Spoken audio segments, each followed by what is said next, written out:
All right, welcome everybody. Full room, which is good at 5 o'clock. Usually it dies off a little bit. I guess a lot of people have smelly code. We have here Tushar, and he is going to tell us about smelling configuration code. So, Thank you. Everybody can hear me, especially from the back? Excellent.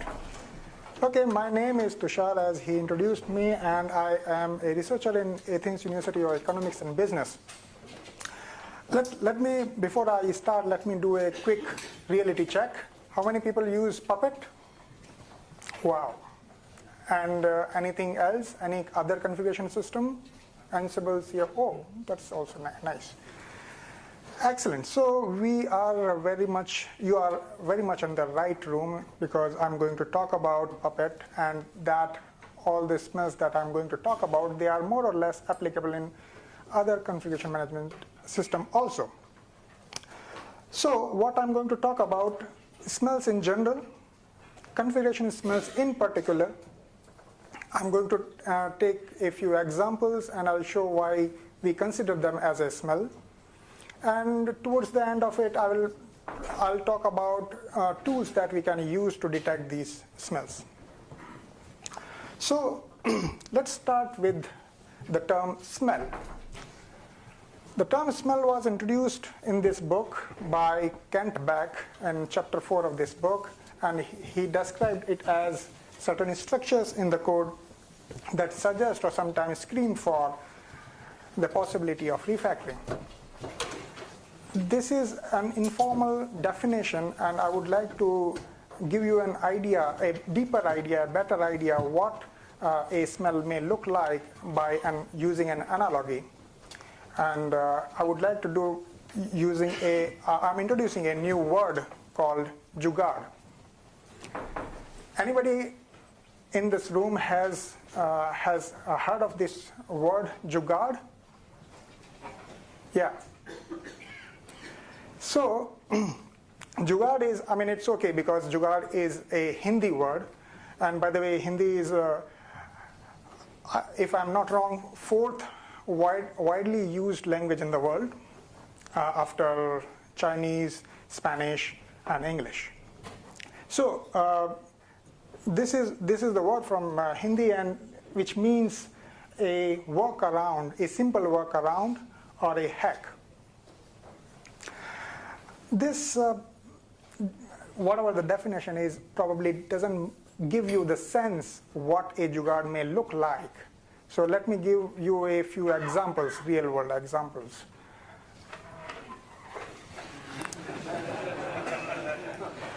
Somewhere in a student, some student in night want to drink a coffee because he has some exam in next day, maybe Java exam.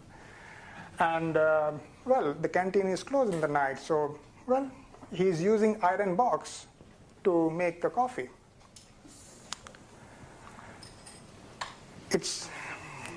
It's quite hot in India, and if you don't have AC and still you want to work on your PC, then somewhat these kind of arrangement you need to make your PC happy and yourself happy. This is what happens when you have two brother and sister, and then they have one room each, and they want equal share of cold air. So, and by the way, if you don't recognize this, this is a pajama. Well, so what? If the clock is broken, it still works, and we can still arrange something to make our goal. The owner don't want to go to a service center and spend money on the proper locking system. He gone to a local store. He just said, okay, put me a lock here, and in most cases it works. Well, my aim, why I am showing these pictures and why I introduced a new word to you is because I think there is a relation between jugaad and smells. In fact, what I think is smells are jugaad in software. And why I think so, because like smells, jugaad are temporary solutions. You cannot use it for a long time. They serve some purpose, they solve some problem, but they introduce quality deficit. It applies to both of them, I mean smells and jugaads. Although there is a big difference also, so we need to understand that also, because jugaad come with a positive connotation and smells come with a negative connotation. So normally jugaads are considered innovative when the resources are meager or limited. However, smells gets introduced when the people don't have sufficient knowledge or they are ignorant. However, still, there are some similarities between both of these metaphors, and that's why I think they are similar in nature. And let's talk about smell again. So smells was introduced, as I told you, that it was introduced in 1999 in the book by Martin Fowler and Ken Beck. And then many people worked on that. And if you look at literature, you will find at least 40 different terms used for smells. And I'm not talking about specific smells, by the way. There are many more. These are the terms used to describe smells.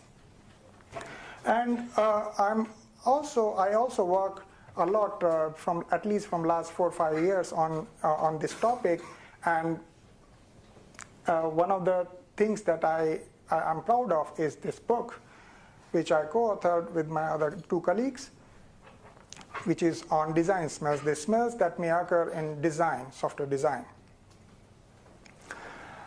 Okay, but we are talking about configuration smells. And before I introduce configuration smells to you, let me introduce infrastructure as code. I guess it's not really required for me to spend too much time on introductory slides, but let me do it for the sake of completeness. Infrastructure as code is a practice of specifying computing system configuration through code, automating system deployment, and managing system configurations through traditional software engineering practices. What I mean is that if you want to have a server and which you want to make sure that a certain service is installed and running, then you can write something like this. By the way, it's a Puppet example. So, and all the examples that I'm going to show are from Puppet. So you can write something like that. It's a very simple example just to show what you can do. And if you want to create a new user, you can write something like this, and you can specify the properties of the user, and you are done. And the Puppet will take care of how to create and how to do that. You just specify what you want. And obviously, there are many more. Some of them I have mentioned here, but there are many more. And in the context of traditional software engineering, what infrastructure as code does, it brings infrastructure, configuration code, tools, and services in the purview of software system. What it means is you apply traditional software engineering practices not only on production code, but also on infrastructure and configuration code. And when I say traditional software engineering practices, I mean like testing, reviewing, versioning, and many more similar practices.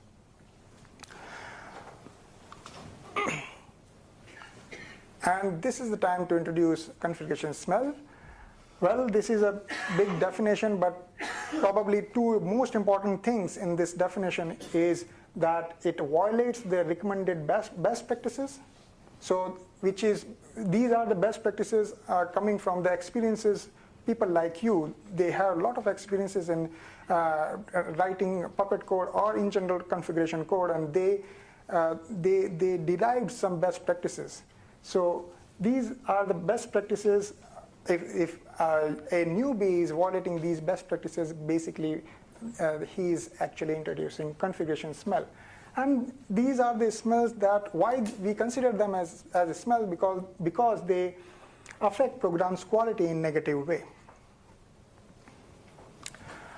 Now, what we have done, me and my colleagues in my university where I work, that we collected all the resources starting from Puppet website, which specify how to write, what not to write, and things like that, and many other blogs, many other books, and we consolidated and prepared a catalog of smells.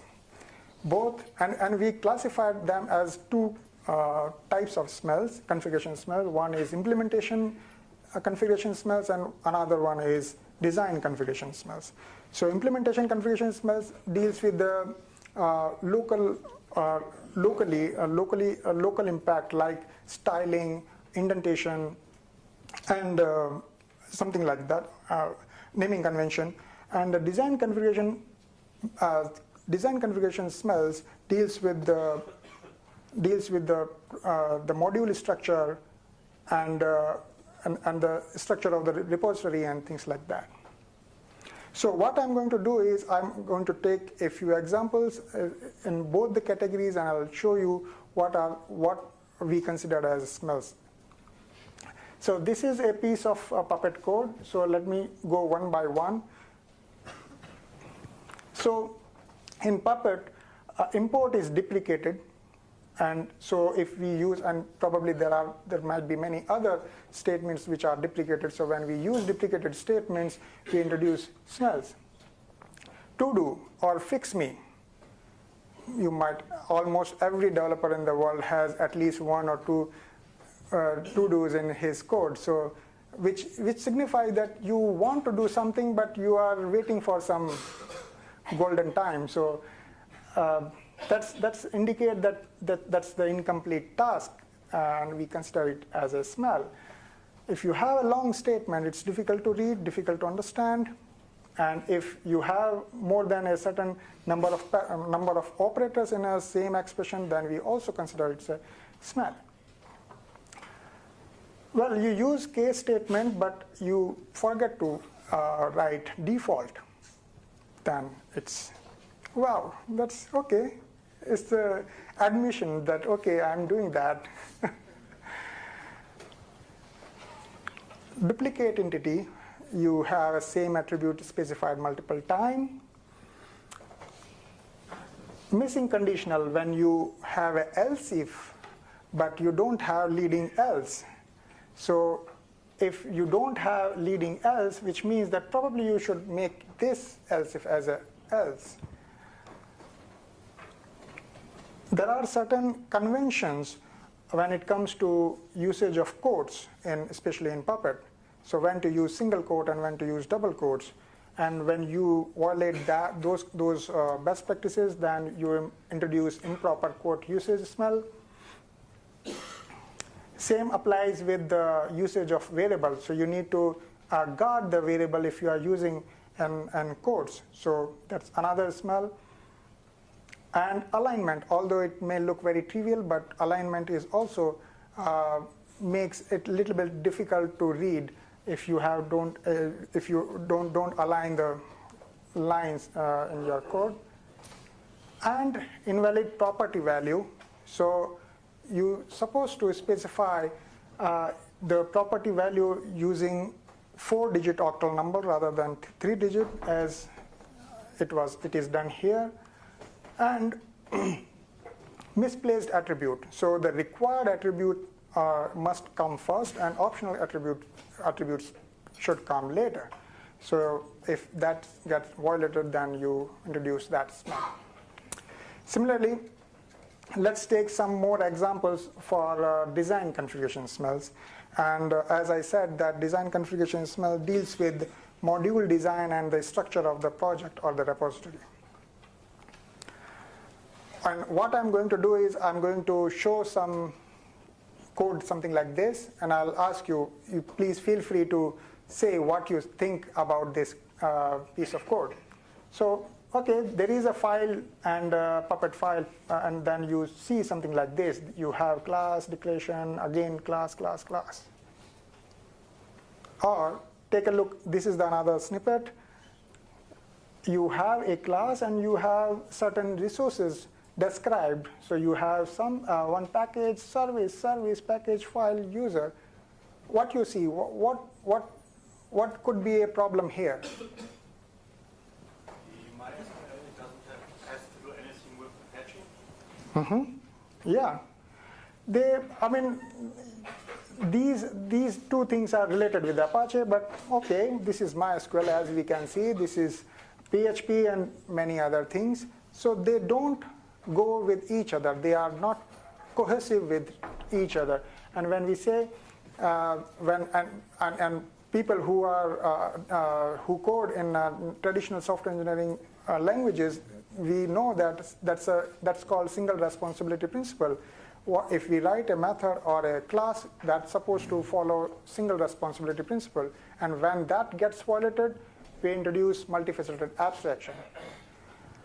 And by the way, this character is from Indian epic called Ramayana, and the name of the character is Ravan, who has 10 heads, and which I have put it to show that it's a multifaceted. It's doing too many things. Okay, so let's take a next example. What's the problem? There is nothing, right? Why somebody has written a class and put nothing in that? You might find it very, trivial or very weird that why somebody will create a class and not write anything inside that. And I was also shocked when I said, who will do that? But we actually analyzed more than 4,600 Puppet repositories from GitHub, and we found more than 4,300 such instances. So almost one instance per repository on an average. So there are many people who is doing this. And as you can guess, it's unnecessary. Whenever we specify class or define, we supposed to write something in this. Obviously, it's very trivial to observe this, that write something, otherwise maybe remove this. There is no purpose for that. This is interesting. What you observe here?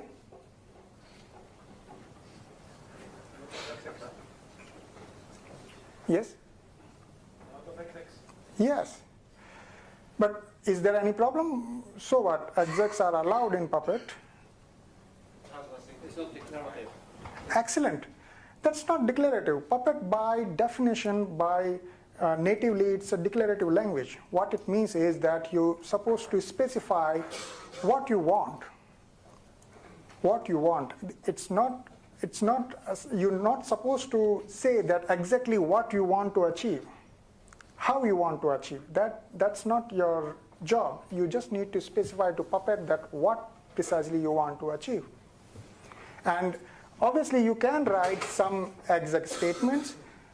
Sometimes it's required actually to write exec statements, but if your whole repository is containing only exec statements, then probably you are violating the semantics of the Puppet. And that's what we call imperative abstraction smell, when it is statements on the code is more imperative rather than declarative. What do you think about this? Yeah, no class. We have resources defined, but they are loosely defined and hanging in the module. Why not, when the language supports abstraction, in form of class and define, why not use them and encapsulate them in a unit so that if required, we can use them or refer them wherever you need it. So that's called missing abstraction smell, configuration smell. This must be very simple. Anybody? Yeah, they are same. They are clone. They are duplicate. So it happens in even in configuration code. We have seen in normal production code, but it also happens in configuration code. And it's when you have a certain piece of a number of statements duplicated across the repository, then it's possibly you are missing an abstraction. Maybe you need to extract those duplicated statements, create an abstraction, and reuse whenever you want. I know you can't read it, but you're not supposed to read it, because this is what happens. You open a file and you say, okay, first resource, second resource, third resource, and then you go on, and you see the scroll bar, and it's very tiny in your text editor, and you actually after following a few resources, you forget what was in the top. And that's because in general we say in human cognition that a normal human mind can remember only 7 plus minus 2 things at a time. So if you increase, if you have, say, 100 resources defined in a single file, then it's impossible for anybody to remember what was there and where was there, and if you need to change something, then where to change. And that we call insufficient modularization. And that happens when you have, when the abstraction is large or complex, and thus you can actually decompose the abstraction and make it smaller. This is related to the structure of the repository. So when you have one module design or the repository design in some one way, and another module in another way, the structure is different in the same repository, or in your project, if there are multiple repositories, one repository is following one kind of a structure and another repository is containing following another structure, then it's very difficult. And if you don't, many times people don't have defined structure. They just keep putting the module definitions or the relevant file, and just dumping in a single folder. If you have something like that, it's basically unstructured module. So you need to have one single consistent structure for the repository, and then you follow it across all your projects. So for example, if you have modules and then you have separate folder for each module, and you have a certain structure, something like this, and you follow the similar structure in rest of the modules, then it's okay. But if you don't follow that, then you are introducing this smell. What is this? And whoever tells me this is a dependency graph, and whoever tells me that which software I'm talking about, I will give you a book. First one. No. Microsoft Windows. No. Something Java. JUnit. Who said JUnit? Okay.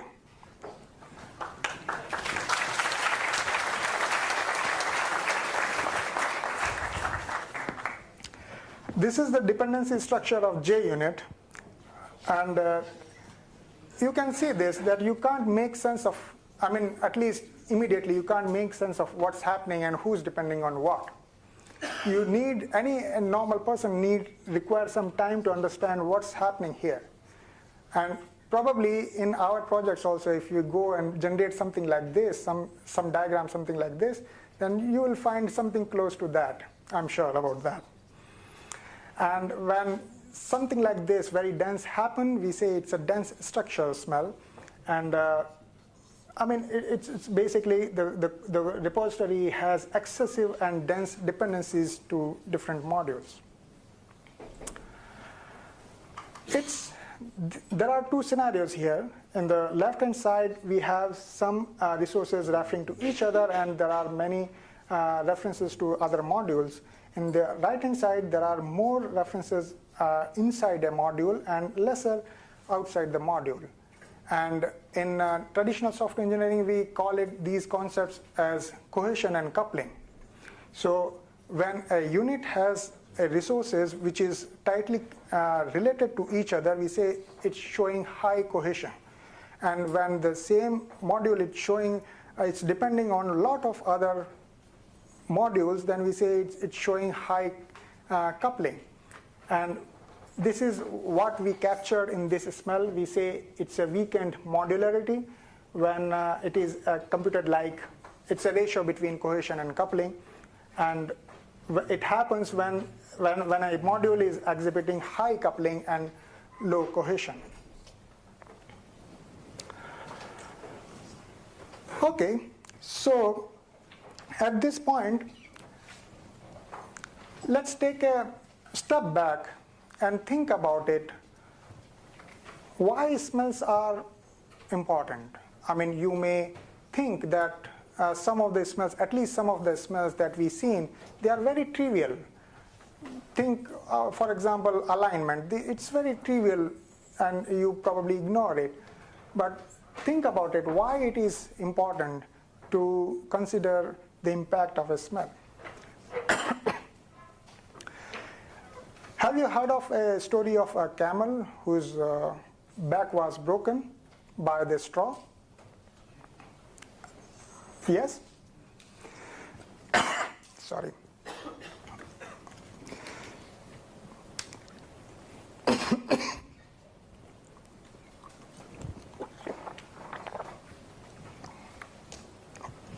Sorry. So the straw, if you look at the individual straw, it's very light. You can't imagine, anybody can't imagine that a straw can break the back of the camel. But obviously there are many things, and the straws are many. There are many straws that are there that make it possible to put one more straw and the camel's back is broken. The same analogy applies to smells. If you look at individual smells, they are very trivial many a times. You think, okay, this is not really I should be caring about, but the cumulative effect of all the smells in your system might be something like this. So that's why considering smells, detecting them, and avoiding them, in my opinion, it's very important. Okay, so we have learned about a few smells that may occur in configuration code, how we can detect them. There are at least two tools. First one is Puppet Lint. It's not our tool, but we have used it. And you can detect many implementation configuration smells using this tool. The second tool is Puppeteer, which I wrote majorly with one of my more colleague in university. And it's an open source tool. You can download from here. You can clone it. You can fork it whatever way you want to use it. Please feel free. And this is the tool that can detect all the smells that I described.